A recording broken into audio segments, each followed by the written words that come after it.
Assalamualaikum warahmatullahi wabarakatuh. Hari ini saya akan membahas tentang problem solving, yaitu pemecahan masalah di kehidupan sehari-hari. Tujuan layanan ini adalah supaya didik dapat memahami tentang problem solving, atau memahami cara menyikapi masalah, serta dapat memahami dan menerapkan langkah-langkah dalam menyelesaikan masalah dalam kehidupan sehari-hari. Mari kita speaking dulu.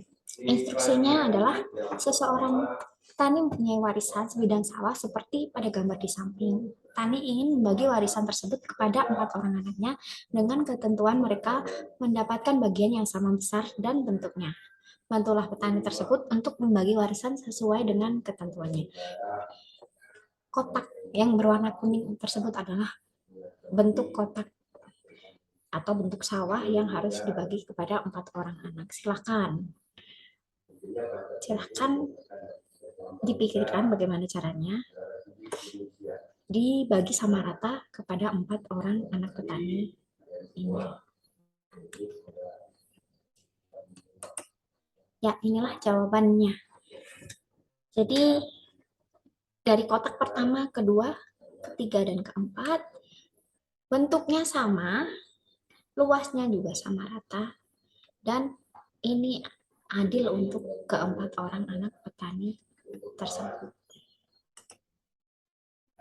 Pengertiannya yaitu yang bisa kita simpulkan adalah masalah dapat digambarkan sebagai suatu keadaan terlihat atau tidak terlihat, di mana antara yang diharapkan dengan kenyataan tidak sesuai, antara apa yang direncanakan dengan kenyataan yang tidak sesuai, atau terdapat hambatan antara yang diinginkan dengan keadaan yang sebenarnya.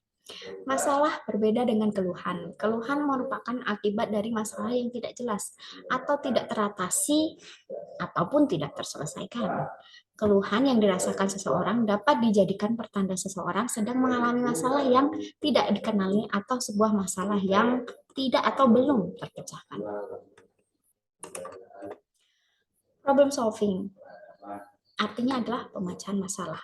Pemecahan masalah adalah suatu pendekatan dalam menghadapi masalah.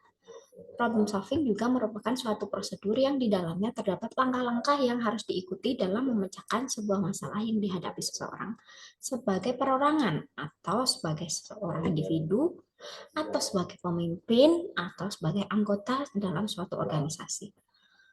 Pernahkah Anda menghadapi masalah? Apakah masalah yang Anda hadapi adalah masalah pribadi, sosial, belajar, maupun karir? Bagaimana pemecahannya? Atau langkah-langkah apa yang sudah Anda tempuh dalam setiap masalah yang Anda hadapi? Bagaimana hasilnya? Siapa di antara Anda yang bisa mengungkapkan pendapatnya? Silakan. Menyikapi masalah. Selama ini apakah kita lari dari masalah? Apakah kita mengeluh? Apakah kita tidak tahu apa yang harus dilakukan? Apakah kita meminta bantuan kepada orang lain? Atau apakah kita menghadapi dan memecahkannya? Sumber masalah dibagi menjadi dua, yaitu dari sisi internal dan eksternal. Dari sisi internal yaitu adalah dari diri pribadi kita sendiri, yaitu kepada yang ditujukan kepada kecerdasan kita, bakat kita, fisik, nilai, kepribadian, keterampilan, dan lain sebagainya yang ada pada diri kita sendiri.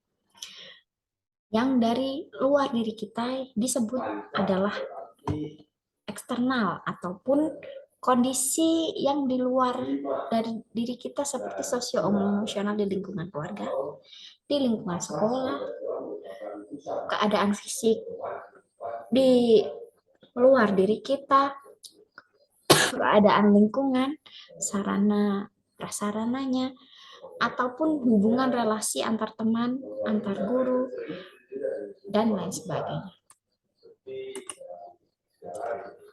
Problem solving dalam kesulitan belajar. Masalah dan kesulitan kita anggap sebagai sebuah tantangan.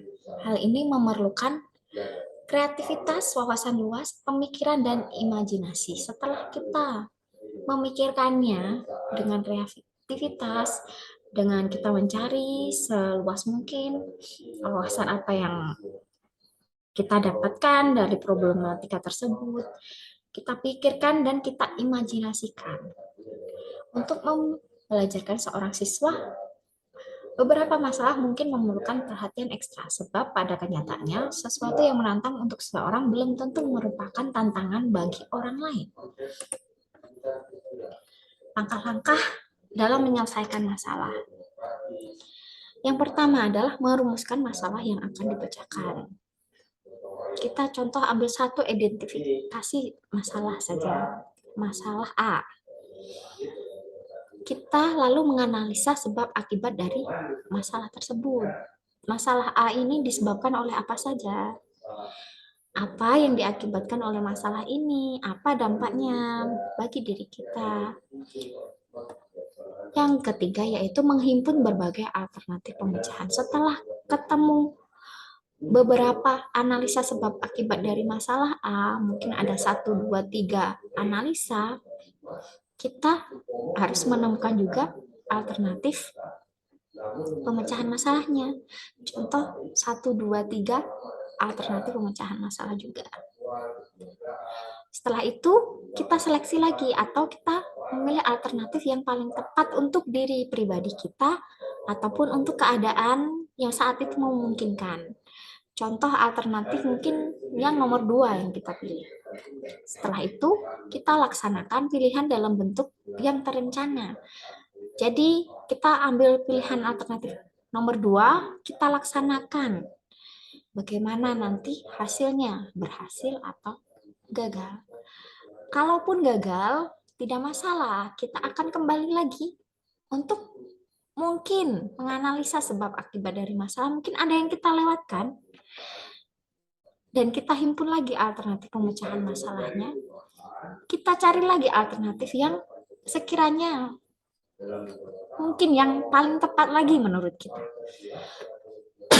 Setelah melalui berbagai pemikiran, kita laksanakan, suatu saat kegagalan-kegagalan tersebut akan berhasil juga, akan menemui jalan hasilnya atau jalan akhirnya pemecahan dari masalah tersebut. Sekian materi problem solving dari saya. Saya ucapkan terima kasih. Selamat belajar. Wassalamualaikum warahmatullahi wabarakatuh.